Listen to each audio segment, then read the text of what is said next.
அனைவருக்கும் வணக்கம். நான் உங்கள் கிரவி. இன்னைக்கு நான் போல புத்தகத்தோடு தான் வந்திருக்கேன். ஆனால் இது கதை புத்தகம் அல்ல, இது ஒரு கவிதை தொகுப்பு.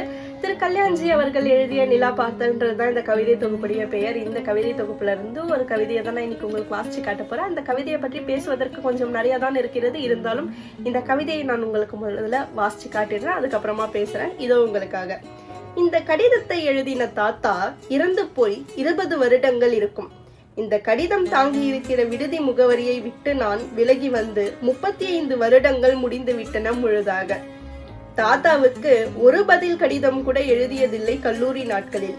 தாத்தாவுக்கு தனிப்பட்ட கடிதங்களை தபால்காரர் ஒரு முறை கூட தந்ததாகவும் நினைவில் இல்லை பிற்காலத்தில்.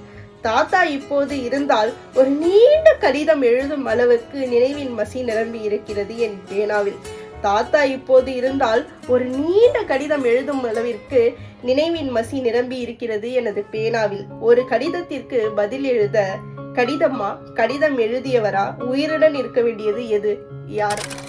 இந்த கவிதையை வாசிச்சு காட்டும் போதே உங்களுக்கு தெரிஞ்சிருக்கும், தாத்தா இப்போ இல்லை. ஆனா தாத்தா கிட்ட அவருக்கு பேசுறதுக்கு நிறைய இருக்கு. தாத்தா உயிரோடு இருக்கும்போது ஒரு லெட்டர் கூட அவர் போடவே இல்லை, இல்லாத போது கவலைப்படுறாரு. இப்படியாக தான் நமக்கும் நிறைய உறவுகள் இருக்காங்க. ஏதோ ஒரு மன வருத்தத்தின் காரணமாகவோ ஒரு கோபத்தின் காரணமாகவோ நம்ம அவங்கள பார்க்காமலே பேசாமலே இருந்துடுவோம். அதுதான் நான் சொல்றேன். தயவு செஞ்சு அந்த மாதிரி பேகேஜ் எது இருந்தாலும் அதை இக்னோர் பண்ணிட்டு அவங்கள இப்பவே பார்க்கவோ பேசவோ முயற்சி பண்ணுங்க. அவங்க ரொம்ப தூரம் போனதுக்கப்புறம் ஒரு எட்டு போய் பார்த்துட்டு வந்திருக்கலாம், ஒரு வாரத்தை ஃபோன் பண்ணி பேசியிருக்கலாம்.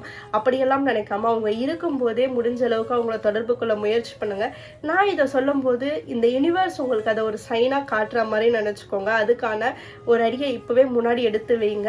அப்படி எடுத்து வைக்க முடியலனாலும் தயவு செஞ்சு அதுக்காக யோசிங்க. ஏன்னா இது ஒரு நிரந்தரமே இல்லாத ஒரு வாழ்க்கை. இந்த நிரந்தரமற்ற ஒரு வாழ்க்கையில் எந்த மன வருத்தத்தை வச்சு நம்ம என்ன பண்ண போகிறோம்? ஒரு திருப்தியோட ஒரு வாழ்க்கையை வாழணும்னா இந்த பேகேஜ் எல்லாம் எடுத்து தூரம் போட்டுடணும். யார்கிட்டயுமே எந்த மன வருத்தங்களையும் வச்சுக்கவே கூடாது. முடிஞ்ச அளவுக்கு யார்கிட்ட நம்ம பேசணும்னு நினைக்கிறோமோ அவங்க கிட்ட நம்ம பேசணும், பார்க்கணும். அவ்வளோதான் வாழ்க்கை. அதனால இப்போ நான் சொல்லும் போதே இதை பற்றி யோசிங்க. ஒரு அடி அதுக்காக முன்னாடி எடுத்து வைங்க. அதுவரை உங்களிடமிருந்து விடைபெறுவது நான் உங்களுக்கு இரவி. அடுத்த ஒரு பகுதியில் சந்திக்கிறேன். டாடா, பாய் பாய்.